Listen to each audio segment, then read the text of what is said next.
ਜ਼ੀਰਕਪੁਰ 'ਚ ਕਈ ਥਾਵਾਂ ਤੇ ਕਿਸਾਨਾਂ ਨੇ ਕੀਤਾ ਬੀਜੇਪੀ ਦਾ ਵਿਰੋਧ। ਪੱਤਰਕਾਰਾਂ ਦੇ ਸਵਾਲਾਂ ਤੋਂ ਭੱਜਦੇ ਨਜ਼ਰ ਆਏ ਬੀਜੇਪੀ ਦੇ ਕਈ ਸੀਨੀਅਰ ਲੀਡਰ। ਸਾਰਾ ਪਤਾ ਹੀ ਸਾਰੇ ਪੰਜਾਬ 'ਚ ਪਤਾ ਹੀ ਹੈ ਜੀ। पिछले करीब 65 दिनों तो दिल्ली बॉर्डर ते चल रहे किसानी अंदोलन दौरान बीजेपी सरकार अते पुलिस वालों की जा रही धक्केशाही कारण पंजाब दे लोकां विच रोस वेखण नूं मिल रहा है। अपने साथियों ते की गई धक्केशाही अते मार कुटाई का हिसाब लैण लई किसानां ने कमर कस लए ने। किसान जथेबंदियां ने बीजेपी वर्करां अते उम्मीदवारां दा डट के विरोध करना शुरू कर दिता। इस दे चलदियां जीरकपुर विच बीजेपी वालों खोले गए दफ्तरां नूं बंद करवाउण लई किसान जथेबंदियां ने दफ्तर अगे धरना ला के रोस प्रदर्शन किया। जीरकपुर दे वार्ड नंबर 6, 10, 23 अते वार्ड नंबर 27 विच किसानां दा रोस लावा बन के फुटिया। दफ्तरां दे अगे लाए धरनिਆਂ दौरान मोदी सरकार अते बीजेपी दा रज के पिट स्यापा किया। रोस प्रदर्शन कर रहे किसानां दा कहना सी कि ओह बीजेपी उम्मीदवारां दा विरोध नहीं कर रहे, सगों ओह बीजेपी पार्टी दा विरोध कर रहे ने। अगर ये उम्मीदवार आजाद चोणां लड़नगे तां असीं इन्हां उम्मीदवारां दी हर संभव मदद करन नूं तैयार हां, पर जेकर ये बीजेपी वल्लों वोटां मंगण आउणगे तां इन्हां दा विरोध कीता जावेगा। स्थिति तनावपूर्ण हुंदियां वेख के पुलिस वल्लों भी लॉ एंड ऑर्डर बनाए रखण दी हर संभव कोशिश की गई अते बीजेपी लीडरां नूं मौके तो कढिया गया। हासिल जानकारी अनुसार वार्ड नंबर 27 बीजेपी दे मुख चोण दफ्तर जो कि स्थानक शिवा एनकलेव च खोलिया गया सी नूं बंद करवाउण लई पिंड प्रभात दे किसानां दा इक वड्डा जत्था किसान मजदूर एकता जिंदाबाद दे नारे लगाउंदा होया बीजेपी दे दफ्तर दे सामने आके बैठ गया। शांतमई तरीके नाल करीब 3 घंटे तो चल रहे इस रोस प्रदर्शन दौरान बीजेपी दे वर्करां नूं मौके तो भज के ही खैड़ा छुड़ाउणा पिया।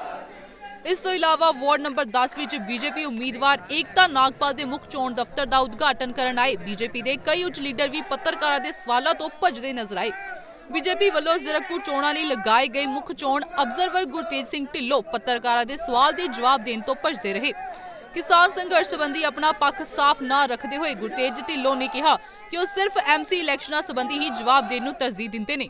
तुसीं वर्करां दे उत्साह देख रहे हो कि भारतीय जनता पार्टी के वर्कर किन्ने उत्साह नाल आप मुहारे इत्थे पहुंचे ने, क्योंकि भारतीय जनता पार्टी के वर्कर एक बलबले सीगे कि जो डिवेलपमेंट के काम पिछले समय नहीं होए वो साडी इत्थे म्यूनसिपल कमेटी बनन जा रही है कि असीं तगड़े होके चुनाव लड़ांगे ते आउण वाले समय च जिहड़ी म्यूनसिपल कमेटी जिहड़े लोकां दे काम है तगड़े होके असीं करांगे। इत्थे की सर की मुद्दा लेके जा रहे लोकां च की तुसीं संदेश लेके जा रहे हो? देखो लोकां च तां मुद्दे जिहड़े बुनियादी जिहड़ियां सहूलतां हैगीआं म्यूनसिपल कमेटी दे चुनाव पार्लीमेंट वाले तां मुद्दे नहीं हैगे, इत्थे जिहड़ियां डिवेलपमेंट दे इशूज़ लोकल लैवल ते इशूज़ जिहड़े हैगे ने उन्हां बारे असीं गल रखांगे। इस तो इलावा कालका के साबका एमएलए ललिता शर्मा नूं लाल किले संबंधी पूछे गए सवाल का जवाब देंदे हुए उन्होंने कहा कि बीजेपी ने लाल किला किसी भी प्राइवेट कंपनी नूं लीज ते नहीं दिता होया। उन्होंने बीजेपी सरकार नूं किसान हिमायती दसदे हुए कहा कि बीजेपी सरकार हमेशा किसान हिमायती रही है अते किसानां दी हर समस्या हल करने लई बीजेपी वचनबद्ध है। ऐसा क्योंकि आपको पता ही है कि हमारे माननीय मोदी जी पूरे भारत के नहीं विश्व के भी नेता है और भारतीय जनता पार्टी लगातार सभी के पक्ष में सभी के हित में काम कर रही है, चाहे महिलाओं का हो चाहे किसानों का है और चाहे मजदूरों का है, सभी के हित में काम कर रही है। मैडम पिछले 2.5 महीने से करीब 2.5 महीने से किसान वहाँ बैठे ठंड में, कई कम 80 से ऊपर किसान मर चुके हैं, क्या उसको दिख नहीं रहा मोदी सरकार को? तो आपको पता है कि जब से ये चल रहा है तब से लगातार हमारी पार्टी ने हमारी सरकार ने नरेंद्र तोमर जी जो हमारे कैबिनेट मंत्री हैं उनके पीयूष जी लगातार सबसे इनसे वार्ता के लिए लगातार कभी मना किया ही नहीं है।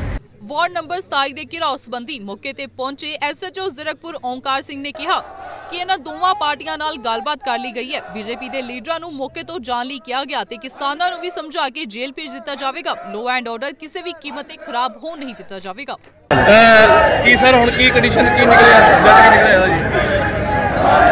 बीजेपी ऑफिस ਦੇ ਵਿੱਚ ਜਿਹੜੇ ਉਹਨਾਂ ਨੇ ਮੇਨ ਕੰਮ ਕੀਤਾ ਸੀ ਹਾਂਜੀ ਉਹਨਾਂ ਦੇ ਅਹੁਦੇਦਾਰ ਸੀਗੇ ਹਾਂਜੀ ਉਹ ਆਪਣੇ ਅਗਲੇ ਫੰਕਸ਼ਨ ਤੇ ਚਲੇ ਗਏ। ਅੱਛਾ ਜੀ ਕਿਸਾਨ ਇੱਥੇ ਬੈਠੇ ਆ ਇਹਨਾਂ ਨੂੰ ਸਮਝਾ ਕੇ ਵੀ ਚਲੇ ਜਾਣਗੇ ਉਸ ਟਾਈਮ। ਅੱਛਾ ਜੀ ਇਹ ਦਫ਼ਤਰ ਬੰਦ ਕਰਵਾਇਆ ਜਾ ਰਿਹਾ ਕਿੱਦਾਂ? ਨਹੀਂ ਦਫ਼ਤਰ ਕੋਈ ਨਹੀਂ ਬੰਦ ਹੋਊਗਾ। ਅੱਛਾ ਜੀ ਜਿਵੇਂ ਚੱਲਦਾ ਹੋਵੇ ਚੱਲੂਗਾ। ਫਿਲਹਾਲ ਦਫ਼ਤਰ ਖਾਲੀ ਕਰਾ ਲਿਆ ਗਿਆ। ਪ੍ਰੋਟੈਸਟ ਸਾਰੇ ਜਿਹੜੀ ਚੱਲ ਰਿਹਾ ਹੈਗਾ ਹਾਂਜੀ ਤੇ ਪ੍ਰੋਟੈਸਟੀਆਂ ਨੂੰ ਉਹਨਾਂ ਨੂੰ ਰਾਈਟ ਹੈਗਾ ਪ੍ਰੋਟੈਸਟ ਕਰਨ ਦਾ, ਪਰ ਕਿਸੇ ਤਰ੍ਹਾਂ ਦੇ law and order the situation ਨਹੀਂ ਅਪਸੈਟ ਹੋਣੀ ਚਾਹੀਦੀ, ਉਹਦੇ ਲਈ ਅਸੀਂ ਇੱਥੇ ਪ੍ਰੈਜ਼ੈਂਟ ਹਾਂ। ਕੋਈ ਇਹੋ ਜਿਹੀ ਗੱਲ ਨਹੀਂ। चढ़दी कला टाइम टीवी ਲਈ ਜ਼ੀਰਕਪੁਰ ਤੋਂ ਸੁਖਵਿੰਦਰ ਸੈਣੀ ਦੀ ਰਿਪੋर्ट।